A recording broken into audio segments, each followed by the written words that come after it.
Ever wondered what it would be like if your senses literally crossed paths? What if, say, tasting a lemon made you see a vibrant yellow flash, or if every letter you read had its own distinct color? It's not just a fascinating thought experiment, it's a very real phenomenon known as synesthesia. Put simply, it's where input to one sensory modality automatically produces an experience in a second, unstimulated one. Today on the deep dive, we're going to pull back the curtain on this extraordinary condition. We'll explore what it is, how it manifests in the brain, its surprising origins, and what it might mean for all of us, even those who don't experience it. To guide our understanding, we've gathered a stack of comprehensive neuroimaging reviews, structural studies, behavioral research, and, critical analyses from leading experts in the field. Yeah, and our mission for this deep dive is really to extract the most important insights into synesthesia. We want to cut through some of the scientific complexities, give you a clear picture of the latest thinking, and, importantly, why this unique neurological phenomenon matters for our broader understanding of the human brain. We're aiming for a concise but thorough understanding. Okay, let's unpack this then. Synesthesia at its heart is about merged sensations, right? Like imagine your brain gets a signal from one sense, maybe hearing a sound, Yeah, but it automatically, involuntarily triggers a perception in another sense, like seeing a specific color. It's not a choice, it just happens. exactly. And that involuntary nature is absolutely crucial. These experiences aren't random, they're not fleeting. They're remarkably consistent and highly reliable over time for individuals. So, for example, if the letter A evokes red for you today, it will evoke red tomorrow and, probably 10 years from now. This unwavering consistency is actually one of the key things researchers look for to distinguish genuine synesthesia from just, say, strong memory associations. It's a real perceptual experience. Right. And the one most people might have heard of is Grapheme-Color synesthesia, where letters and numbers evoke colors. So for someone with this, maybe the letter M just always induces a vivid blue in their mind's eye. It's like their alphabet has its own built-in color palette. That's the most common one, yes. Accounts for over 60% of cases. But the world of synesthesia is incredibly diverse, really. It extends far beyond just letters and colors. There are dozens of other fascinating types. For instance, some people experience time unit color synesthesia. So Monday might appear green, or January might feel orange. Others have musical sound color synesthesia. Different timbres or notes generate specific visual experiences, almost like a living light show. Then there's lexical gustatory synesthesia. Wait, lexical gustatory, words having tastes. Exactly. Imagine a word literally tasting like, I don't know, milk chocolate. Milk chocolate. That sounds delightful. I wonder if there are words that taste like kale. That might make some conversations a bit challenging. Indeed. And it gets even more profound. You've got mirror touch synesthesia. That's where you feel a sensation of touch when you just see someone else being touched. Oh, wow. So seeing someone touched on their left arm might make you feel touch on your right arm. Hmm. And we even see things like personality color synesthesia, where familiar faces elicit these sort of emotionally mediated color perceptions, almost like auras. It's a really rich tapestry of sensory cross-wiring. And it's in these real-world experiences, like you mentioned, Art, where synesthesia becomes incredibly vivid. I read about Carol Steen, a synesthetic painter. She describes seeing intensely bright colors, like sunlight streaming through stained glass, which compelled her to paint these visions. Her work might look abstract to us, but for her, it's actually a realistic depiction of what she perceives. And you even see hints of this in famous artists like Marc Chagall, right? Using intense green or blue faces, maybe reflecting some kind of personality color thing. These aren't just thoughts, they're compelling internal realities. Yeah, those artistic expressions really underscore the vivid, compelling nature of these experiences. But for researchers, how do you move beyond these fascinating anecdotes? How do you rigorously prove someone is truly experiencing synesthesia? That must involve specific diagnostic tools. Precisely. The genuineness is critical. Synesthesia is typically diagnosed using standardized tools, like the test of genuineness or the synesthesia battery. These tests primarily measure that consistency we talked about. Participants might be asked to match colors to graphemes multiple times, maybe weeks or months apart. And synesthetes show strikingly high consistency. Their scores are usually below 1.0, whereas non-synesthetic controls, even if they try to memorize associations, typically score above 2.0. It's incredibly difficult to fake that level of precision. Okay, so consistency is measurable. Definitely. And there's also a speeded congruency test. Here, synesthetes are much faster and more accurate when judging if a letter's presented color matches their internal synesthetic color. We're talking like 94% correct responses for synesthetes versus maybe 67% for controls, and with significantly faster reaction times too. It's not just imagination, it's a measurable perceptual reality that actually impacts their processing speed. That's fascinating, how they can objectively measure something that feels so subjective. But even with these tests, I imagine it must still be challenging to truly capture the full, nuanced, internal feeling of it all, right? Absolutely. The tests confirm the presence and the consistency, the reliability of the experience. Okay. But the subjective richness, the what it's like quality, that remains a personal domain. It's a good reminder of the limits of even our best scientific tools when probing consciousness.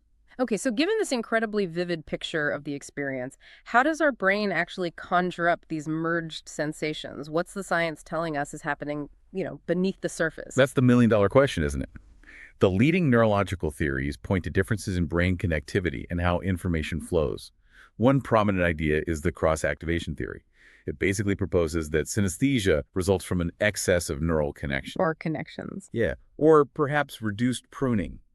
Fewer unused connections being trimmed away during development between adjacent brain regions that are typically interconnected anyway, especially in the fetus. So, for instance, in that common Grapheme-Color synesthesia, brain imaging shows that uncolored letters, just standard black text, don't just activate the brain regions for processing graphemes. They also directly activate color area V4. That's a visual cortex region that normally responds strongly to actual colors. Ah, okay. And this V4 activation can happen remarkably early, maybe as quickly as 110 milliseconds after seeing an uncolored letter. That suggests a very rapid, automatic, almost hardwired process. So it's almost like a short circuit, but maybe in a good way. The signals just leap across more easily. Exactly. A more direct pathway than usual seems likely. But another important theory is the disinhibited feedback theory. This one suggests differences in neuronal transmission. Specifically, maybe reduced inhibitory control over long-range connections, particularly in certain brainwave patterns like the theta band. Theta band, that's linked to memory and things, right? That's right. Memory, learning, navigation. So this reduced inhibition could allow more top-down feedback from higher-level cognitive areas, basically allowing information to flow in less common ways, giving rise to these cross-sensory experiences. Interesting. So both theories point to differences in how the brain's signals flow, either more direct connections or maybe a loosening of the usual inhibitory controls. Are these seen as competing theories, or could they both be partly true? That's a great question.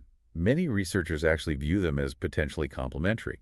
It's possible that both mechanisms contribute maybe to different forms of synesthesia or even to different stages of development or processing.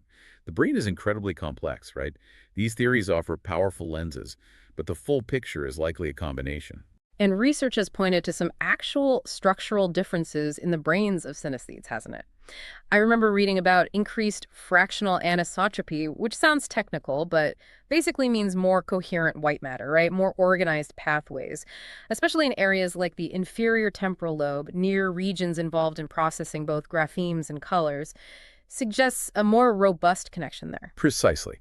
More organized, maybe more efficient communication pathways between those specific areas. And honestly, that's just the tip of the iceberg for structural findings. What's really insightful from more advanced research, like using techniques from the Human Connectome Project, is that synesthesia seems woven into the very fabric of the brain. It affects not just those primary sensory areas, but also regions involved in memory, emotion, motor control. Really? So it's more widespread. Much more, it seems. We see increased gray matter density in sensory areas, yes, like V1 and V2, but also in places like the superior parietal lobe for certain types, like linguistic color synesthesia. And beyond that, some studies show synesthetes have proportionally larger subcortical volumes, think deeper brain structures. Areas like the cerebellar cortex, the amygdalae, the hippocampi. Which are key for motor control, emotion, memory. Exactly. And there are also findings of widespread changes in the brain's overall functional connectome, things like less hub-based connectivity. Meaning information might be processed more diffusely, less reliant on main hubs. Potentially, yes. And differences in cortical thickness across many regions, too. So it's looking less like just a localized difference and more like a pervasive whole brain pattern of neurodiversity. That's an astonishing amount of detail. It really suggests synesthesia is deeply embedded in the brain's architecture. But with something this complex, there's usually a skeptical voice, right? I mean, not all researchers agree on how certain these neural findings are. Indeed. And that skepticism is healthy science. What's fascinating here is that some experts, like Hupe and Dochat, have raised important points. They caution that many claimed neural differences might be questioned due to methodological limitations, small study sizes leading to low statistical power. And it's actually really challenging to find a perfect control stimulus that absolutely doesn't elicit any synesthetic color, which makes comparisons tricky. Right. How do you compare activation if even the baseline isn't clean? Exactly. So they raise this important question. What if synesthesia isn't really a fundamental brain alteration that our current imaging can reliably detect? What if it's more like a unique, deeply ingrained form of childhood memory association that just feels perceptual? It highlights how difficult it is to study subjective experience, especially when, the science itself is still figuring out how to reliably spot the neural signature of specific memory content in any brain. Yeah. It keeps the field honest and pushing forward.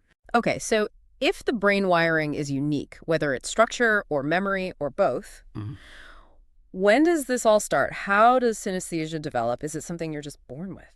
Well, the developmental aspect is quite interesting. It seems to be a bit of both nature and nurture. Synesthetic associations are often shaped, or at least solidified, during childhood.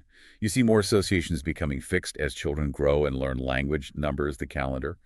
And some specific associations have even been traced back anecdotally to early childhood experiences. Things like vividly colored refrigerator magnets spelling out the alphabet or specific colored blocks. Like the A magnet was red, so A becomes red? Potentially, yes. I see. It suggests that a genetic predisposition for synesthesia probably interacts quite strongly with the learning environment, much like many other complex human traits, really. And the data certainly backs up that familial link, doesn't it? Synesthesia tends to run in families. Something like 40% of synesthetes report a first-degree relative with it. It's also interesting how our understanding of prevalence changed. Early studies suggested that big 6.1 female-to-male ratio, but more recent, more robust sampling methods indicate it's actually much more evenly distributed, maybe suggesting some earlier self-report biases or something skewed the numbers. Science refining itself. Exactly. And if we connect this back to the bigger picture of learning, one idea is that a child with this predisposition might tend to map newly learned material like letters or numbers onto an already present, earlier learned category. This could help explain why color is such a common concurrent, the experience that gets evoked. Because kids learn colors early. Precisely. Color is one of the earliest, most salient perceptual categories children grasp. So those color categories might serve as a sort of innate framework when they start learning more abstract linguistic material later on. That makes a lot of sense. So given these unique brain wirings and developmental paths, does synesthesia connect to other aspects of a person's experience? Does it influence behavior or other cognitive traits? It often seems to, yes, in fascinating and complex ways. Recent large-scale twin studies, for instance, show some interesting positive correlations. They found links between self-reported synesthesia and a range of other neurodevelopmental and psychiatric features. Things like autism traits, ADHD traits, obsessive-compulsive disorder, OCD features, anxiety, and depression. Wow, quite a range. Was any link particularly strong? The strongest correlation they found was actually with OCD features, around R0.28. Now, critically, genetic factors seem to explain more than half of these associations. This suggests shared underlying genetic bases, or maybe common pathways in how the brain develops that influence both synesthesia and these other traits.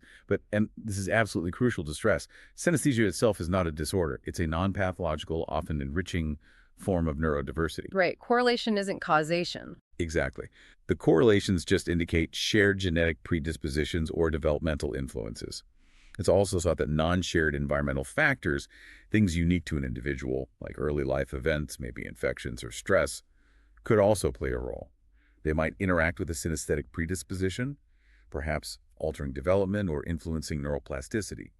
It's a very nuanced interplay of genes and environment. Okay, so it's not just a unique way of experiencing the world. It seems like it might actually come with some tangible cognitive advantages, almost like a specific kind of mental boost. It absolutely can, and often does seem to. Synesthetes frequently report having enhanced memories, especially for things related to their synesthetic experiences.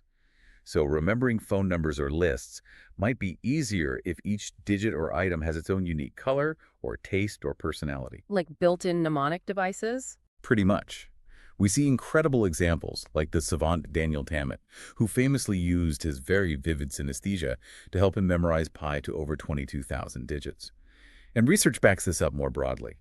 Grapheme-Color synesthetes often show enhanced recognition memory for all sorts of visual stimuli, words, non-words, complex scenes, even abstract fractal images. This suggests maybe a generally enhanced visual processing ability. Beyond the memory, some studies show enhanced detection and discrimination of actual colors, and mirror-touch synesthetes can exhibit increased tactile acuity. It's like their senses are, in some ways, operating at a higher resolution. It makes perfect sense then that this unique sensory world has long been linked with creativity. We often hear about artists, musicians, writers who are synesthetes using their internal experiences as direct inspiration. Exactly. That ability to spontaneously cross-reference information across different sensory or conceptual domains can be a really powerful creative engine.